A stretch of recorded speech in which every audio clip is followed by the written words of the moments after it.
ज्या गोष्टीकडे संपूर्ण महाराष्ट्राचं लक्ष लागलेलं होतं तो निकाल काही वेळापूर्वी विधानसभेचे अध्यक्ष राहुल नार्वेकरांनी दिलेला आहे।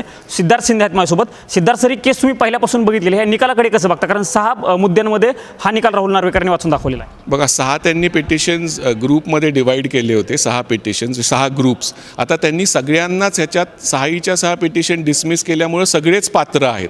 त्यामुळे एकनाथ शिंदे आणि त्यांचे आमदार पण पात्र ठरवले आहेत आणि उद्धव ठाकरे आणि त्यांचे आमदार पण पात्र ठरवले आहेत, कारण ह्याच्यात क्रॉस पिटिशन होत्या। त्यामुळे सगळे 55 आमदार हे पात्र आहेत। पण एक त्यांनी म्हणलं आहे की भरत गोगावले यांना त्यांनी व्हिप म्हणून रेकग्नाइज केलेलं आहे।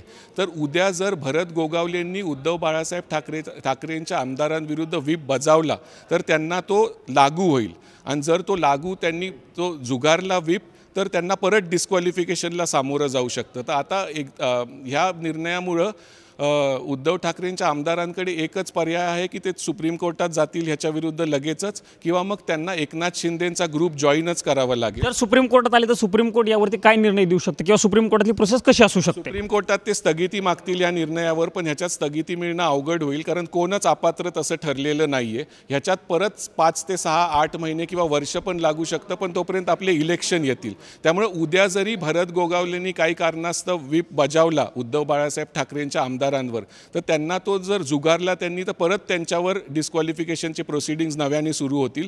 त्यांना आता एकच पर्याय आहे की त्यांनी एकनाथ शिंदेंच्या ग्रुपला जॉईन व्हावं लागेल। इलेक्शन कमिशनने जो निकाल दिला होता की शिवसेना एकनाथ शिंदेंचीच आहे, तोच मुद्दा जो आहे तो आजच्या निकालामध्ये नार्वेकरांनी पुन्हा एकदा वाचून दाखवला। हो, नार्वेकरांनी तेच इलेक्शन कमिशनचं, मी जसं सकाळी म्हणलं होतं, तिसरी शक्यता की कोणच डिस्क्वालिफाय होणार नाही, कारण इलेक्शन कमिशन म्हणलं होतं की सगळेच म्हणजे कॉन्स्टिट्यूशन जे आहे ते तुम्ही आम्हाला सबमिट केलं नव्हतं। तोच मुद्दा नार्वेकरांनी उचलला आहे। ते म्हणले की मला माहीतच नाही की नक्की राजकीय पक्ष कोण आहे, त्यामुळे मी ठरवू शकत नाही की प्रतोद कोण आहे। थोडक्यात एकच आहे की सगळेच पात्र झालेले आहेत। एकनाथ शिंदे हे मुख्यमंत्री राहतील, पण उद्धव ठाकरेंच्या आमदारांवर टांगती तलवार आहे, कारण उद्या जर भरत गोगावलेंनी त्यांच्यावर व्हिप बजावला आणि तो त्यांनी जुगारला तर ते डिस्क्वालिफिकेशनसाठी परत पात्र होतील। त्यामुळे त्यांना आता एक पर्याय आहे, एक तर सुप्रीम कोर्टात लगेच जायचं, किंवा मग त्यांना आणि स्थगिती मिळवायची, किंवा दुसरा पर्याय आहे की त्यांनी एकनाथ शिंदेंच्या गटाला, एकनाथ शिंदेंच्या शिवसेनेत त्यांना विलीन व्हावं। सर, शेवटचा प्रश्न, कुठलाही निर्णय देताना लँडमार्क असतो, हा लँडमार्क आहे असं म्हणायचं का? लँडमार्क असं काही म्हणता येणार नाही। हा एक निर्णय आहे, सुप्रीम कोर्टात ह्याच्या विरुद्ध अपील करता येतो। जी सुप्रीम कोर्टाची जजमेंट येईल तिला आपण लँडमार्क म्हणू शकतो। निश्चितच आपण जर बघितलं तर विधानसभा अध्यक्षांनी दिलेला हा निर्णय सध्या तरी कुठला लँडमार्क नाही असं म्हणता येईल, पण एकनाथ शिंदे हे यांचे आमदार अपात्र झालेले नाही आहेत, मात्र उद्धव ठाकरे यांच्या आमदारांवरती अजूनही अपात्रतेची टांगती तलवार आहे, अशा पद्धतीचं विधान या निकालावरती ॲडव्होकेट सिद्धार्थ शिंदे निकलेत आपल्याला बघायला मिळते।